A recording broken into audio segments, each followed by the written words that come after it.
If you are watching this on March 23, 2026, and you consider yourself someone who pays attention to what is actually happening in the global economy right now, then the next few minutes of your life are going to fundamentally change how you understand the power dynamics between the United States and Canada.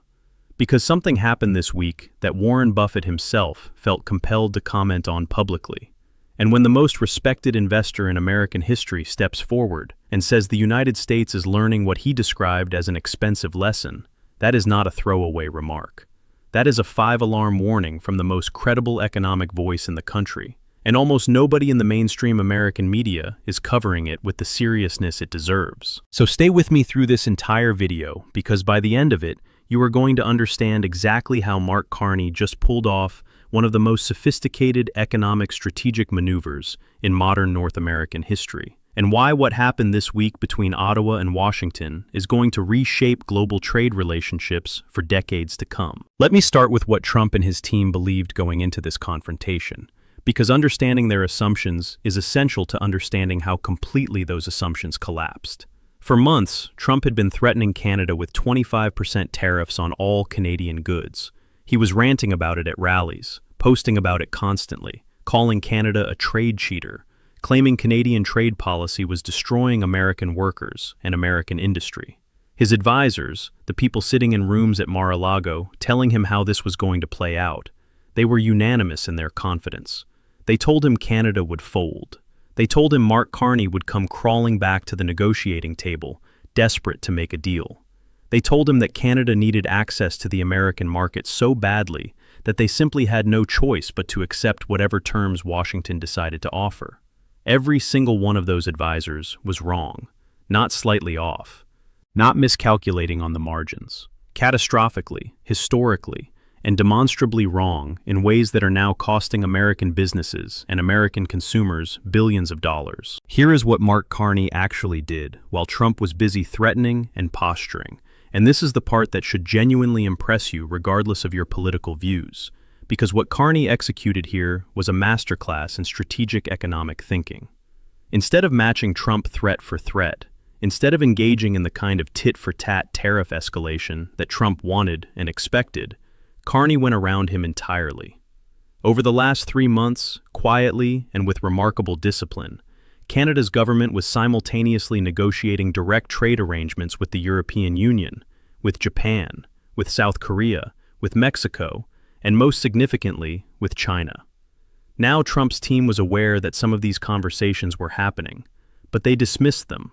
They told each other these were just posturing moves, bargaining chips that Canada would wave around before inevitably returning to the American table, because where else were they really going to go? That dismissal was the fatal miscalculation, because Carney was not posturing. He was not building leverage for a negotiation he intended to have with Washington. He was constructing an entirely alternative trade architecture, one that could genuinely function and thrive with dramatically reduced dependency on the United States. And 3 days ago, all of it went live at the same moment, simultaneously. Canada announced a series of comprehensive trade agreements that, when combined, are projected to reduce their economic reliance on the United States by an estimated 40% over the next 2 years. 40%. That number is so significant, it needs to be fully absorbed before moving on. For decades, the foundation of Canadian economic strategy was deep integration with the American market. American supply chains, American consumers, American investment.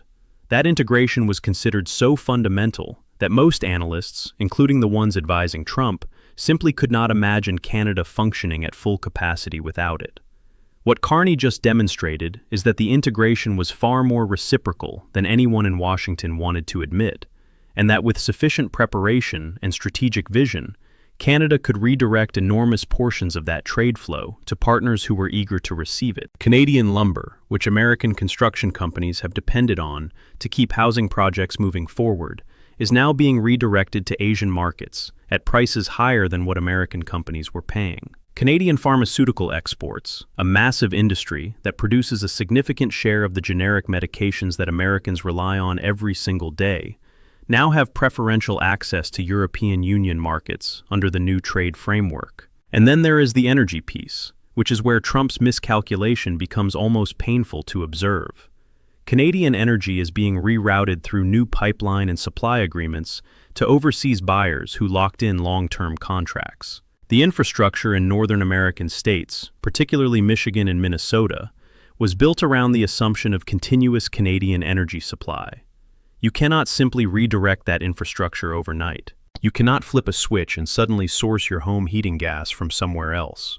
Home heating costs in those states are already up 22% month over month, and it is going to get worse before it gets better because Canadian suppliers are now fulfilling their new long-term contracts with European and Asian buyers first, and the United States is no longer the priority customer it once was. This is exactly where Warren Buffett's comments become so important to understand in their full context. Buffett gave an interview recently that did not get nearly the attention in American media that it deserved, though Canadian media covered it extensively. He said that when you have a trade relationship that functions successfully for 75 years, and you decide to dismantle it based on impulse and incomplete information, the market teaches you lessons, and those lessons are expensive. He then went on to explain that American companies across manufacturing, construction, and the automotive sector are now confronting supply chain disruptions that are costing them not millions, but billions of dollars, because their entire operational model was built around the assumption that Canadian resources would always be available to them at competitive prices. That assumption is now gone. Canadian suppliers are honoring the existing contracts they already signed, yes, but they are not renewing them. They are not signing new ones. They are redirecting their business to the partners that Carney's government spent 3 months quietly cultivating. Partners who offered better terms, longer contract durations, and the kind of policy stability that the Trump administration made it impossible for Washington to credibly promise. The specific numbers coming out of American industry right now are striking. The U.S. construction sector is projecting a 17% increase in material costs over the next fiscal quarter, specifically because Canadian lumber is either unavailable or substantially more expensive as it gets redirected to Asian markets. American auto manufacturers, the major ones, are facing component shortages that analysts describe as genuinely unprecedented in the modern era, because Canadian auto parts suppliers are shifting production capacity toward the European and Asian contracts that Carney's government helped broker. Those are contracts with better financial terms and more long-term certainty than anything the current American trade environment can offer. And the pharmaceutical situation is arguably the most immediately serious for everyday Americans. Canada produces a meaningful percentage of the generic medications that tens of millions of Americans depend on for managing chronic conditions.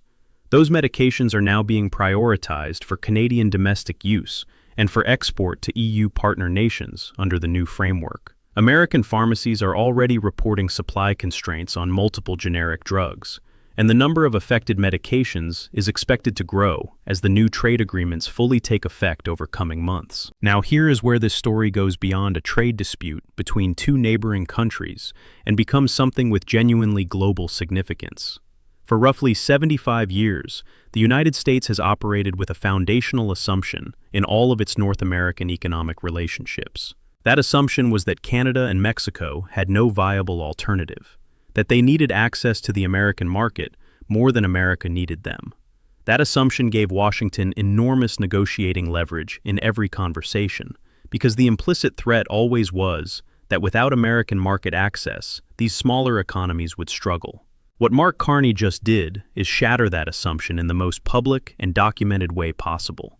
And every country on Earth is watching the aftermath very carefully. If Canada, with a population of roughly 40 million people, can successfully build a trade architecture that reduces dependence on the United States by 40% and actually improves its terms of trade in the process, then the strategic lesson being absorbed by every mid-sized economy watching this unfold is that American economic leverage is far more limited than Washington has always insisted. Countries that have quietly accepted unfavorable terms in negotiations with the United States because they believed they had no alternative are now watching Canada's playbook with intense interest. The European Union is already in discussions about expanding its new arrangements with Canada. Japan has publicly signaled interest in deepening economic ties with Ottawa. Even nations in South America that have historically remained within the American sphere of economic influence are studying what Carney built and asking whether they could replicate it. The political fallout inside the United States is only beginning to become visible. Border states and manufacturing states, whose economies are deeply and structurally woven together with Canada, are experiencing real economic pain right now, and the business leaders in those states are furious. They are demanding that Congress act to constrain the president's ability to unilaterally impose trade restrictions of this scale without broader economic review. There is bipartisan legislation being drafted that would require congressional approval for tariffs above certain thresholds. The political dynamics make it difficult to pass, but the fact that it is being seriously written and discussed across party lines tells you everything about how alarmed the American business community has become. American farmers are particularly exposed and particularly angry. Canada represents the largest single export destination for American agricultural products. Carney has not yet deployed agricultural tariffs as a retaliatory measure, but everyone in trade policy circles understands that option is sitting ready on the table. American farmers are already operating on margins so thin that losing meaningful access to Canadian markets would push many operations into genuine financial crisis. And then there is what Buffett was really pointing to when he talked about expensive lessons. The part that goes beyond the immediate dollar cost of supply chain disruptions and material price increases. He was talking about the erosion of something that does not show up on a quarterly earnings report, but is absolutely fundamental to America's long-term economic position in the world. Trust, reliability, predictability. These are economic assets in exactly the same way that a manufacturing facility or a trade route is an economic asset.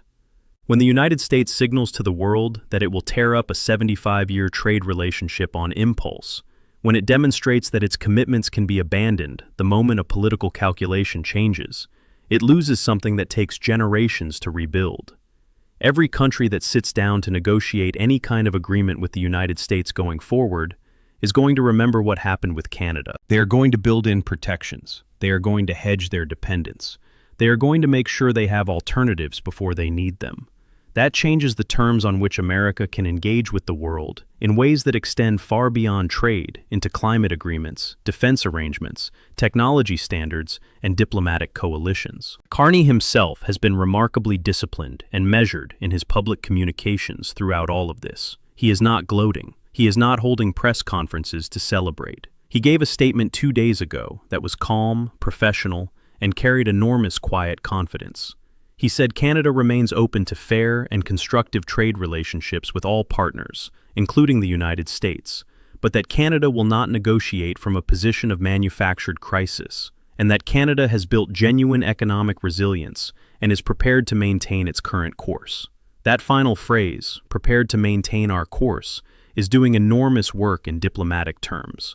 It is Carney communicating to Washington and to every observer globally that Canada no longer needs to make a deal. The urgency that Trump assumed would force Carney back to the table is simply not there anymore, because the alternative architecture is built and functioning. Trump's response to all of this has been exactly what you would expect, which is to say, incoherent and increasingly desperate. First, he tried to minimize what was happening, publicly claiming Canada was making a catastrophic mistake and would inevitably come back. His own economic advisors told him that prediction was not realistic. Then he floated the idea of additional tariffs, and his trade team had to explain to him that adding more tariffs on Canadian goods that are still flowing into the United States would simply make those goods more expensive for American consumers, which would make his already deteriorating domestic economic numbers worse. And then, in perhaps the most revealing moment of this entire episode, Trump tried to call Carney directly. He wanted a one-on-one conversation,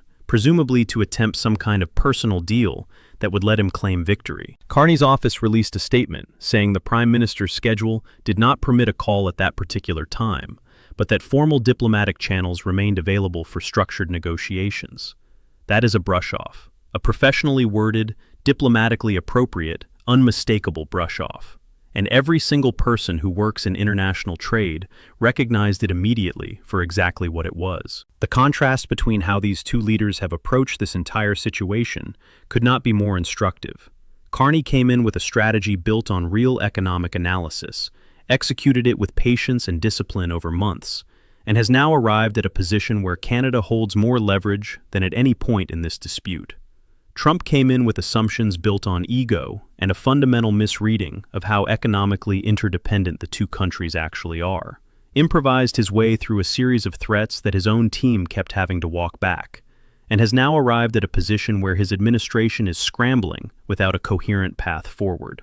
One of these approaches reflects genuine competence in the service of national interest. The other reflects the confusion that results when political theater is mistaken for strategy. What happens next is genuinely uncertain in its specifics, but fairly clear in its broad direction.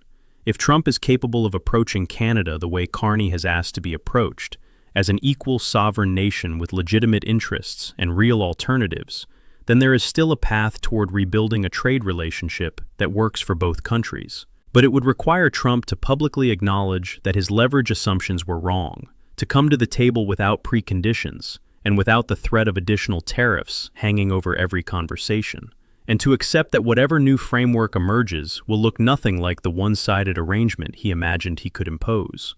Based on the behavior patterns this administration has displayed consistently across 4 years of domestic and international conduct, the probability of that kind of genuine recalibration is low, which means the more likely trajectory is continued deterioration, continued economic pain for American workers and consumers, and Canada continuing to deepen the alternative trade relationships that Carney spent 3 months quietly constructing, while Washington was busy congratulating itself on leverage it never actually had. The world is watching all of this unfold in real time. The lesson being absorbed globally is that American economic dominance is not a permanent condition of nature. It is something that has to be maintained through competence, reliability, and genuine respect for partners. And right now, on March 23, 2026, Canada is proving that the alternative exists. Warren Buffett called it an expensive lesson. He was right, and the full cost of that lesson has not yet been paid.